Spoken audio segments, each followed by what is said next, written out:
그러니 그리스도인들은 이 세상의 최고의 큰 자보다 더 큰 자라니까요. 우리가 기다리고 소망하는 것은 이 세상의 영웅들이 소망 기다리는 것과 비교할 수 없는 것이에요. 그들은 아무리 큰 걸 소망해도 땅 차원에 머물러 있습니다. 우리는 영혼의 차원에까지 기다리고 소망하고 있는 존재들이에요. 야고보서 5장 7절에서 8절 말씀입니다. 제가 봉독하겠습니다. 그러므로 형제들아, 주께서 강림하시기까지 길이 참으라. 보라, 농부가 땅에서 나는 귀한 열매를 바라고 길이 참아 이른 비와 늦은 비를 기다리나니 너희도 길이 참고 마음을 굳건하게 하라. 주의 강림이 가까우니라. 아멘. 지난주에는 세상 사람들의 기다림과 그리스도인들의 기다림의 차이가 하늘과 땅만큼의 차이보다 크다고 말씀을 드렸습니다. 한 사람이 무엇을 기다리고 있는지를 보면 그 사람의 크기와 운명을 결정하게 됩니다. 그리스도인들의 기다림은 세상 사람들의 기다림과 달리 영원하신 하나님의 약속을 기다리는 자들이기 때문에 참으로 놀라운 자들입니다. 정말 크고 위대한 인생들입니다. 요즘 종종 직장인들이 직장에서 시달리다가 집에 오면 좀 잠시 자기 시간을 갖는다고 자기 방에 들어가서 컴퓨터 앞에서 게임을 하고 모든 것을 잊어버리고 또 다음 날 출근하기 위해서 쉼을 얻는다는 미명 아래 그렇게 게임에 몰두하는 것을 보게 됩니다. 그러나 좀 생각해 보십시오. 그가 하는 일이 그렇게 대단한 일입니까? 먹고 살기 위해서 직장 다니고 또 시달리가 돌아오고 하는 일이 실상 세월이 지나면 그리고 되돌아보면 내가 무엇 때문에 그렇게 고생했는지를 후회하게 될 날이 있을 겁니다. 그런데 대단한 일 하고 온 것처럼 쉬어야 된다고, 자기만의 시간을 가져야 된다고, 오락에 집중하고 모든 것을 잊어버리는 시간을 갖고자 하는데 그런 사람들은 큰 사람이 아닙니다. 세상 사람 중에 아무리 큰 자라고 할지라도 그리스도인들보다 크지 않습니다. 정말 그럴까요? 그렇습니다. 여러분, 천국 백성의 크기를 아십니까? 그리스도 예수를 믿어 하나님의 자녀된 백성의 크기를 아십니까? 우리 주님이 이렇게 말씀하셨습니다. 여자가 낳은 자 중에 세례 요한보다 큰 자가 없다라고 말씀을 하신 다음에 천국에서는 지극히 작은 자라도 그보다 크다고 말씀하신 거예요. 천국 백성의 위대함을 아십니까? 하나님의 자녀가 되어서 영원하신 하나님의 약속을 기다리고 있는 자들의 크기, 위대함, 영광이 이 세상의 영웅혹을 최고의 큰 자라는 사람들보다 더 큰 인생이라는 걸 기억하십시오. 그렇게 여러분이 놀라운 구원에 이르렀다는 것을 지난주에 말씀을 드렸습니다. 그러니 작은 자들처럼 눈을 즐겁게 하는 삶을 살지 마시길 바랍니다. TV에 혹 빠지고 컴퓨터 앞에서 세월을 좀 먹고 스마트폰을 들고 눈의 즐거움을 위해서 밤을 지새우는 헛되고 무익한 세월을 낭비하는 삶을 회개하시고 여러분의 마음을 단정히 하는 삶을 사시길 바랍니다. 마음이 단단해야만이 하나님의 말씀에도 순종하고 생명을 살리는 데 쓰임을 받을 수가 있습니다. 그게 지난주에 세상 사람들의 기다림과 그리스도의 기다림의 차이가 하늘과 땅보다 크다고 말씀을 드렸습니다. 기독교 신앙은 신실하신 하나님의 약속을 기다리는 신앙입니다. 약속하신 하나님은 신실하신 하나님이십니다. 때문에 그리스도인들의 기다림은 막연한 기다림이 아닙니다.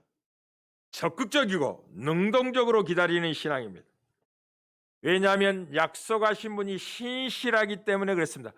반드시 그 약속이 성취되는, 그래서 기다릴 수밖에 없는 소극적이나 능적으로 적극적으로 기다리는 신앙이 그리스도의 기다림입니다. 우리는 히브리서 10장 23절에 또 약속하신 이는 믿으시니 우리가 믿는 도리의 소망을 움직이지 말고 굳게 잡으라 라고 합니다. 약속하신 하나님은 믿으신 하나님입니다. 믿을 만한 신실하신 하나님이란 말씀이죠. 우리의 기다림이 지치지 않고 소망을 붙잡을 수 있는 것도 언제나 항상 변함이 없으신 신실하신 하나님의 약속을 붙들고 있기 때문에 그렇습니다. 우린 디모데후서 2장 13절에서 우리는 믿음이 없을지라도 주는 항상 믿으시니 자기를 부인하실 수 없다라고 말씀을 합니다. 의인은 믿음으로 사는 사람들입니다.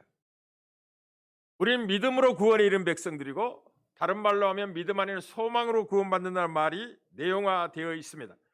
의인은 믿음으로 사는 자들인데, 믿음으로 산다는 것은 신실하신 하나님의 약속을 붙잡고 산다는 말과 같습니다. 약속하신 분을 신뢰하고 기다리며 산다는 말이죠. 그리고 하나님의 약속을 기다린다는 것은 죽음을 넘어선다는 것을 이미 말씀을 드렸습니다. 따라서 하나님의 약속을 기다리는 것은 믿음으로 사는 것을 넘어 믿음을 따라 죽는다는 말을 의미하는 것입니다. 왜냐하면 우리의 기다림은 죽음을 넘어서는 지경까지 기다리는 내용화되어 있기 때문에 그렇습니다.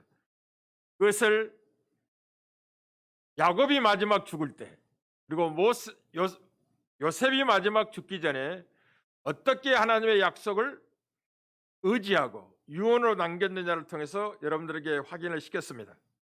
히브리서 11장 13절도 이 사람들은 다 믿음을 따라 죽었으며 약속을 받지 못하였으되 그것을 멀리서 보고 환영하며 또 땅에서는 외국만 나그네임을 나타냈다고 이야기합니다. 오늘은 이제 아주 의미 있고 중요한, 우리가 이 시대에 어떤 책임과 역할을 맡고 있으며 그것이 기다림의 내용 속에 어떤 의미를 갖고 있는지를 살펴보도록 하겠습니다.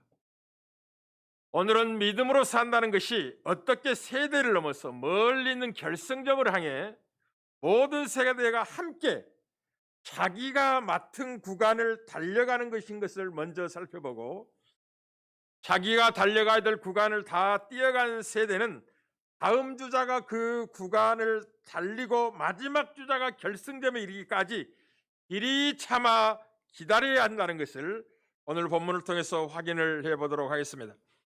우리는 히브리서 11장 39절에서 40절에서 믿음의 선진들의 이야기를 하며 그 믿음의 선진들의 그 달려감, 기다림이 우리가 아니면 온전해질 수 없다라는 의미 있는 말씀을 만납니다. 이 사람들은 다 믿음으로 말미암아 증거를 받았으나 약속한 것을 받지 못하였으니 이는 하나님이 우리를 위하여 더 좋은 것을 예비하셨은즉 우리가 아니면 그들로 온전함을 이루지 못하게 하심이라. 무슨 말이냐면 믿음의 경주는 한 세대로 끝나는 게 아닙니다. 마치 계주 경주와 같아서 마지막 주자가 골이 내야 끝이 나는 경주입니다. 우리는 지금 우리가 달려갈 구간을 달려가고 있고 다음 세대가 우리의 믿음을 이어갈 것입니다. 모든 구간을 힘있게 달려온 믿음의 영웅들의 경주가 마칠 때야만이 마침내 최후의 주자가 결승점에 도달할 것이고, 그때서야 우리가 바라본 실체를 만나게 될 것입니다. 시상식에 서게 되는 거죠. 그동안 앞서 믿음의 경주한 믿음의 선지들은 지금 우리를 위해서 응원을 하고 있습니다. 우리는 우리 시대에 우리가 맡은 구간을 힘써 믿음으로 달려가야 될 경주자라는 것을 잊지 말아야만 합니다. 모든 그리스도인들은 원래 죄와 사망에 놓여있던 자리에서 그리스도의 보배로운 피로 말미암아 성량, 곧 제사함과 자유와 해방을 입어 예수 그리스도를 새로운 주인으로 모신 자들입니다. 예전에는 죄와 사망에 놓였죠. 사단에 붙잡혀 사단의 종이었습니다. 그러나 예수님이 우리를 해방시키사 이제 새로운 주인이 되신 겁니다. 예수님을 새로운 주인으로 모신 순간 주인이 요구하는 삶을 충성스럽게 살게 됩니다. 그리고 그 주인이 다시 오시겠다는 그 약속을 기다리며 인내함으로 하나님의 뜻을 행하며 살게 됩니다. 우리 히브리서 10장 30절 3절 이렇게 말하는 걸 듣게 됩니다. 너희에게 인내가 필요함은 너희가 하나님의 뜻을 행한 후에 약속하신 것을 받기 위함이라. 잠시 잠깐 후면 오실 이가 오시리니 지체하지 아니하시리라 하여, 약속하신 것이 무엇이냐면 잠시 후면 오실 우리 주 예수 그리스도입니다. 이게 하나님이 기다리라고 약속하신 약속입니다. 우리는 빌립보서 3장 20절도 이 비밀을 정확히 이렇게 이야기합니다. 그러나 우리의 시민권은 하늘에 있는지라 거기로부터 구원하는 자 곧 주 예수 그리스도를 기다린다 라고 이야기합니다. 그런데 다시 오실 예수님을 기다리는 것은 결코 쉽지 않습니다. 과연 예수님이 다시 오실 때까지 우리가 믿음을 지킬 수 있을까? 우리 주님은 끝까지 견디는 자가 구원을 받게 될 것이라고 말씀을 하셨습니다. 우리는 예기치 않는 코로나19를 만났습니다. 코로나19를 대처하고 있는 각자의 신앙의 형태가 다를 것입니다. 과연 이 정도의 환난과 어려움에도 이런 모습이라면 성경이 말하고 있는 창세 이후로 이렇게 큰 환난이 없을 것이라고 말씀하신 대환난의 때에는 과연 우리 믿음이 보존되고 지켜질 수 있을까? 그 후에야 주님 오실 텐데 주님 만날 준비되어 있을까라는 생각을 해보게 됩니다. 그러나 오늘 본문은 이제 주님 오실 때 승리의 비밀을, 주님 만날 수 있는 비밀을 의미 있게 증언하고 있는 본문입니다. 두 가지 사실을 이야기합니다. 그러므로 형제들아, 주께서 강림하시기까지 길이 참으라. 보라, 농부가 땅에서 나는 귀한 열매를 바라고 길이 참아 이른 비와 늦은 비를 기다린다라고 농부에 관한 이야기를 합니다. 주님 오실 때 주님 앞에 서는, 구원의 완성의 영광의 자리에 서는 은혜를 잊기 위해서는 길이 참아 기다려야 된다고 이야기하는데 기다림은 쉽지 않습니다. 그래서 농부 이야기를 예로 들고 있습니다. 농부는 무엇 때문에 길이 참아 이른 비와 늦은 비를 기다릴까요? 뻔하죠. 무엇인가를 바라는 것이 있기 때문에 기다리고 있는 거죠. 그 바라는 것이 무엇일까요? 만약 바라는 것이 없다면 참아 기다릴 수 없을 것입니다. 농부가 바라보는 것은 땅에서 나는 귀한 열매를 바라고 길이 참아 견디는 것입니다. 이 농부가 무엇을 믿고 열매를 바라보게 될까요? 그것은 땅은 거짓말을 하지 않는다는 사실을 그가 알고 있기 때문에 그렇습니다. 땅은 이른 비와 늦은 비를 흡수하면 때가 되면 귀한 열매를 맺는다는 사실을 알고 있기 때문에 그 귀한 열매를 바라보고 지금이란 날을 길이 참아 인내하면서 그때를 기다리게 되는 것이죠. 그런 농부처럼 제가 여러분에게 묻고 싶습니다. 과연 꽃밭교회 성도들은 이 농부처럼 하나님을 믿고 계실까? 그 하나님이 때가 되면 하늘에 받아두었던 그리스도 예수를 다시 보내실 약속이 때가 되면 성취될 때, 그때까지 그 하나님을 신실하게 의지하고 믿고 있는가? 묻고 싶습니다. 그리고 살펴보아야만 합니다. 지금은 그런 때입니다. 그리고 그 약속의 열매는 무엇입니까? 1차적으로는 주님 오셔야만이 구원이 완성되는 것입니다. 지금이란 날은 우리가 믿음으로 구원을 받게 되는데 그때 구원은 완성된 구원이 아니라 영혼의 구원을 이야기하는 것입니다. 지금은 우리의 영이 구원을 받는 것입니다. 그래서 우리 몸은 구원을 기다리게 되는 것입니다. 지금은 썩을 몸이고 욕된 몸이고 흙으로 돌아가야 될 몸입니다. 성경이 말하는 구원의 완성은 이 영혼의 구원과 함께 몸의 속량, 몸이 부활의 몸을 입고 하나가 된 완성의 구원을 바라보게 하는 것이 우리의 기다림에 의미 있는 열매죠. 우리는 이 소망으로 구원을 얻습니다. 우리는 빌립보서 3장 20절 21절이 분명히 하고 있죠. 그러나 우리의 시민권은 하늘에 있는지라 거기로부터 구원하는 자 곧 주 예수 그리스도를 기다리노니 그는 만물을 복종하게 할 수 있는 자의 역사로 우리의 낮은 몸을 자기의 영광의 몸의 형체와 같이 변하게 하시리라. 우리의 낮은 몸을 예수 그리스도의 부활의 영광의 몸처럼 변하게 할 날을 우리 기다리고 그 열매를 바라고 지금 농부가 참는 것처럼 참아 기다리는 것입니다. 로마서 8장 23절 25절도 동일한 표현을 달리 이렇게 이야기합니다. 그뿐 아니라 또한 우리 곧 성령의 처음 익은 열매를 받은 우리까지도 속으로 탄식하여 양자될 것 곧 우리 몸의 속량을 기다리느니라. 우리가 소망으로 구원을 얻었음에 보이는 소망이 아니니 보는 것을 누가 바라리요? 만일 우리가 보지 못하는 것을 바라면 참음으로 기다릴지라. 몸의 속량은 보이는 게 아닙니다. 그리스도께서 오셔서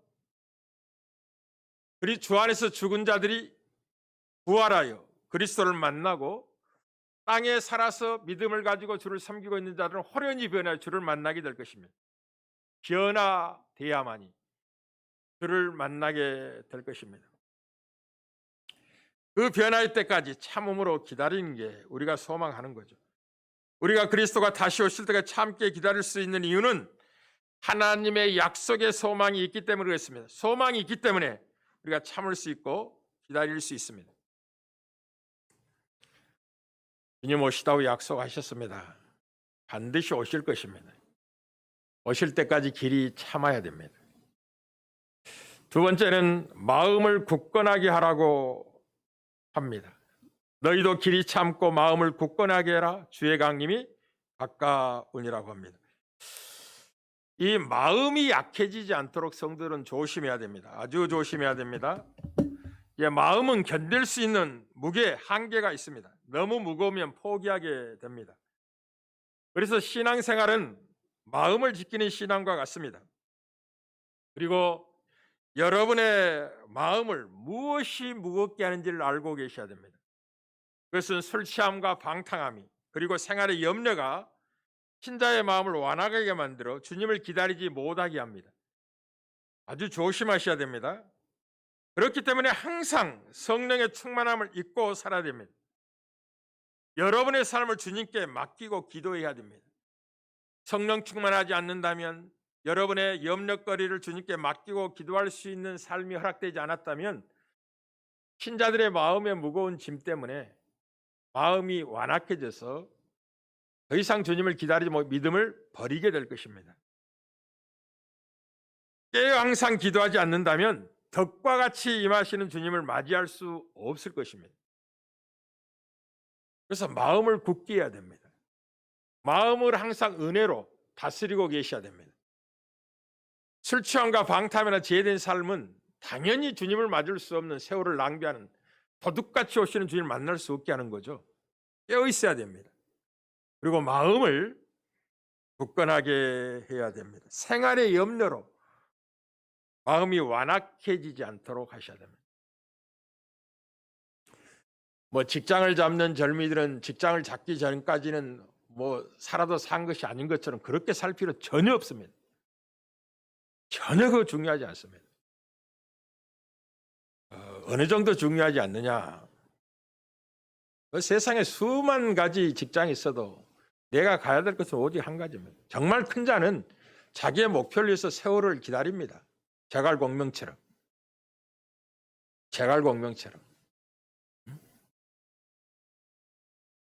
제가 중국에서 선교할 때 이 방천교회 어느 여집사님이 식당을 하고 계셨습니다. 식당을.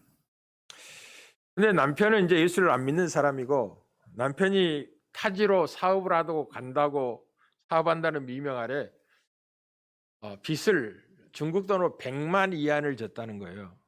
100만 위안. 이 100만 위안은 우리나라 돈으로 이제 한 1억 7천이나 2억 가까이 되는 돈인데요. 우리나라 돈으로는 별로 크게 안 느껴지는데 중국 사람의 100만 위안은 굉장히 큰 돈입니다. 서민들에게는. 그런데 이제 집회를 하고 이제 기도를 하는데 막 울어요. 펑펑 울어요. 그래서 이제 모든 걸 마치고 조용히 면담을 했습니다. 왜 그렇게 우셨습니까? 했더니 자기 이야기를 쭉 간증을 하는 거예요. 자기가 식당을 지금 10년째 하고 있는데 남편이 지어놓은 100만 위안을 갚기 위해서 잠시도 쉴 수가 없었다고. 이렇게 은혜로운 집회가 있어도 시간 내기가 너무 어렵고 해서 생각해 보니까 너무나 속이 상하고 괴로워서 하나님께 은혜를 달라고 기도하고 울었다는 겁니다. 그래서 제가 그렇게 이야기했습니다. 그거 별로 큰 거 아닙니다. 정상적인 삶을 사세요. 정상적인 삶을. 정상적인 삶을. 마치 빚 갚는 것이 내 인생이라고 생각하고 그게 매이지 마세요. 매이지 마세요. 그게 무거운 짐일 수 있습니다. 그러나 그 짐은 주께 맡기고 마땅히 행해야 될 그리스도인으로서 합당히 살아야 될 삶에 집중하십시오. 그렇다면 그 엄청난 빚도 어느 날 갑자기 눈 녹듯이 사라져 있는 것을 알게 될 겁니다. 근데 거기에 매이고 거기에 집중하고 있으면 1년이 가고 2년이 가고 10년이 가도 살아도 산 것처럼 느껴지지 않을 겁니다. 신자의 영광된 삶을 다 잃어버리게 될 겁니다. 평안도 없고 기쁨도 없을 것입니다. 마땅히 하나님을 예배하고 기도해야 된다 알고는 있지만 할 수 없는 자신을 만나게 될 겁니다. 그러니 정상적인 삶을 사세요. 하나님을 적극적으로 기쁨으로 섬기고 맡은 사명 감당하고 사십시오. 그러면 어느 날 갑자기 뒤를 돌아봤더니 그 엄청난 부채가 아침 한개 사라져 있는 것을 알게 될 겁니다. 그게 비밀입니다. 그러니 매이지 마십시오. 이 생활의 염려가 얼마나 마음을 무겁게 하는 줄 알고 계셔야 됩니다. 그러니 그리스도인들은 이 세상의 최고의 큰 자보다 더 큰 자라니까요. 우리가 기다리고 소망하는 것은 이 세상의 영웅들이 소망 기다리는 것과 비교할 수 없는 것이에요. 그들은 아무리 큰 걸 소망해도 땅 차원에 머물러 있습니다. 우리는 영혼의 차원에까지 기다리고 소망하고 있는 존재들이에요. 주님의 말씀을 기억하십시오. 여자가 낳은 자 중에 세례요한보다 큰 자가 없지만은 천국에서는 지극히 작은 자라도 그보다 크다고. 구원받은 백성의 영광이 얼마나 놀랍다는 걸 알고 계셔야 됩니다. 세계가 여러분의 것입니다. 여러분. 온 세계가 여러분의 것이에요. 내가 관리할 수 없으니까 다른 사람에게 맡겨두고 있는 거예요. 때가 되면 내가 가서 보면 되는 거예요. 설악산 구경하라고 가면 됩니다. 가고 싶어도 못 가잖아요. 응? 실제로 그렇게 사셔야 됩니다. 그래야지 섬김이 나오고 넉넉함이 나오고 다투지 않습니다. 다투지 않습니다. 주님은 정확히 무엇 때문에 주님 오실 길을 예비하지 못하는 아픔이 있는지를 누가복음 21장 34, 36절 정확히 말씀하셨습니다. 이렇게 말씀하셨습니다. 너희는 스스로 조심하라. 그렇지 않으면 방탕과 술 취함과 생활의 염려로 마음이 둔해지고, 마음이 둔해졌다는 말이 마음이 굳건함에서 멀어지고 그런 뜻입니다. 뜻밖의 그날이 덕과 같이 너에게 임하리라. 이날은 온 지구상에 거하는 모든 사람에게 임하리라. 이러므로 너희는 장차 올 이 모든 일을 피하고 인자 앞에 서도록. 인자 앞에 선다는 말은 주님 오실 때 휴거하여 공주의 주를 만나는 이 놀라운 광경을 의도하고 말씀하신 겁니다. 인자 앞에 서도록 어떻게 하라고요? 항상 기도하며 깨어 있으라 하시니라. 지금은 만물의 마지막이 가까운 때입니다. 주님 오실 날이 가까이 온 때입니다. 우리의 구원은 처음 믿을 때보다 훨씬 가까워져 있습니다. 지금은 정신을 차릴 때입니다. 자기를 살필 때, 근신할 때입니다. 그리고 기도할 때입니다. 그렇지 않으면 덕과 같이 임하는 아픔을 당하게 될 겁니다. 그래서 야고보 선생은 길이 참고 마음을 굳건하게 하는 것이 주의 강림을 대비하는 길이라, 참된 기다림의 모습이라 라고 말씀하고 있습니다. 우리 꽃밖에 모든 성도 여러분들이여, 우리 당대 혹 주님 오신다면 모두가 예외 없이 주를 영접하는 기쁨, 마침내 기다린 주님을 만나는 의의 소망이요 복된 소망의 결실을 친히 복으로 경험하고 누린 은혜가 있기를 바랍니다. 만약 그때 우리가 잠들어서 주님 오신다면 첫째 부활에 이를 것이고 살아서 주님을 만나게 되면 변화되어 주님을 만나게 될 텐데 그때 첫째 부활에 참여하는 자 복이 있습니다. 둘째 사망이 그에게 허락되지 않을 겁니다. 만약 첫째 부활에 이르지 못한다면 우리가 살아있을 때 변화되어 주님을 영접하지 못한다면 어떻게 되느냐? 둘째 사망이 기다리고 있다는 걸 기억하셔야 됩니다. 유황불못이 형벌로서 기다리고 있습니다. 그러니 주님을 만나는 것은 영원한 운명을 결정하는 것입니다.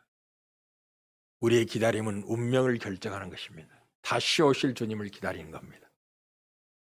사랑하는 성도 여러분들이요, 가정에서 집에서 예배하는 성도 여러분들이요, 영상 예배가 여러분의 게으름의 핑계가 되지 않게 하기를 원합니다. 부지런하십시오. 열심을 품고 주를 섬기십시오.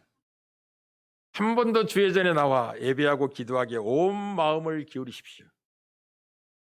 여러분의 형편과 사정은 주님이 잘 아십니다. 건강 상태, 여러 가지 여건, 조건, 그것들이 영상 예배라는 수단을 통해서 메꾸고는 있지만 본질적인 예배는 함께 모여 예배하는 것입니다. 이것을 사모하셔야 됩니다. 그날이 속히 오길 위해서 기도하시고 그렇게 하기 위해서 방역에 더욱더 힘을 쓰셔야 됩니다. 지혜롭게 방역에 예를 쓰는 것은 이 복됨이 빨리 누려지기를 간절히 갈망하는 크기만큼 지혜롭게 행하는 겁니다. 우리 젊은이들에게 권면합니다. 큰 자가 되십시오. 정말 큰 자가 되십시오. 사소한 일 하고 와서 대단한 일 하고 온 것처럼 그 시간에 또 오락이나 하고 게임이나 하면서 또 다음 날을 맞고 이렇게 반복한다면 세월을 낭비하게 될 것입니다. 정말 소중한 생명을 살리고 복음이 땅끝까지 증언되려 쓰임받을 거룩한 인생을 허비하고 말 것입니다. 우리는 이방인과 다릅니다. 직장에서 최선을 다하고 땀을 흘리고 성실하게 일하고 돌아와도 하나님의 말씀을 묵상하며 기도하며 영적으로 충만해서 또 이뤄진 영혼을 찾아 복음으로 권면하고 화목케 하는 말씀을 전하여 생명자로 이르게 하는, 그렇게 하여 천하 만국의 복음이 증거되어 주님을 오시고 예비하는 이 거룩한 삶을 사셔야 됩니다. 이방인처럼 별로 중요한 일을 하지 않으면서도 대단한 일을 한 것처럼 나를 간섭하지 말라고, 쉬고 싶다고 이렇게 하지 마세요. 제가 왜 이 말씀을 여러분에게 강조하고 드리냐면, 종종 이제 TV에 나와서 여러 사람들이 와서 그 대화하면서 자기 일상을 이야기하는 이야기들 많이 하잖아요. 근데 대부분 아내의 불만이 거기에 있더라고요. 우리 남편은 직장생활하고 오면 자기 방에 들어가가지고 오락을 한다고. 또 한두 시간도 아니고 때로는 밤늦게까지 하기도 한다. 제발 그렇게 하지 말라 그러면 뭐라고 이야기하냐면, 내가 직장에서 얼마나 스트레스를 받았는데 이 시간에라도 내가 자유롭게 다 잊어버리고 쉬고 싶은데 왜 그걸 못하게 하느냐. 서로 그것 때문에 이제 아기다툼을 이렇게 하더라고요. 그건 소중한 것이 무엇인지 모르고 살아가는 세상 사람들의 삶의 방식입니다. 우리는 다릅니다. 우리는 다릅니다. 동일하게 직장생활을 하지만 보다 소중한 일에 부름을 받았기 때문에 영적인 충전과 무장을 위해서 말씀 앞에 자기를 세우고 기도하며 성령 충만을 입고 허락된 기회를 따라서 친구를 찾아가고 또 예수 믿지 않는 사람들에게 은밀히 섬기고 복음을 전하여 생명을 살리는 데 마음을 쏟아부어야 됩니다. 할렐루야. 그렇게 살아도 짧은 세월입니다. 그렇게 주님을 기다리고 갈망하셔야 될 겁니다. 승리하는 저와 여러분들 되기를 주의 이름으로 축복합니다.